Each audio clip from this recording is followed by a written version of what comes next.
Aujourd'hui, j'aimerais vous partager la définition que personnellement je donne de l'hypnose, qui est différente de ce qu'on peut entendre. Si vous cherchez hypnose sur internet, vous allez trouver état modifié de conscience. Et honnêtement, je n'ai jamais vraiment réussi à expliquer ces mots-là simplement. En séance d'hypnose, je vais parler autrement. Je vais aborder les notions de conscient et d'inconscient. Non pas comme des vérités scientifiques figées ou des concepts philosophiques complexes, mais plutôt comme une métaphore utile. Au quotidien, il y a énormément de choses qui nous échappent. Des réactions, des comportements, parfois des peurs ou des addictions, et j'en passe. Des choses dont on n'a pas le contrôle consciemment, et pourtant ces mécanismes sont bien actifs. Alors pour moi, l'hypnose est un outil pour se reconnecter à cette partie inconsciente.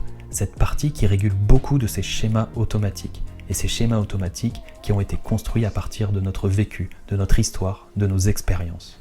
Alors le problème, ce n'est pas que ces comportements existent, c'est que parfois, ils deviennent obsolètes mais restent actifs, et ils continuent d'influencer nos réactions et nos comportements. C'est aussi pour ça que je considère que l'hypnose est avant tout de l'auto-hypnose. Ce n'est pas moi qui contrôle l'inconscient d'une personne, c'est cette personne elle-même qui explore, qui se reconnecte et qui fait ce travail intérieur. Moi, je suis juste là pour vous aider à trouver la bonne voie vers cette reconnexion, à trouver ce qui vous convient et à vous guider au mieux pour obtenir les changements souhaités.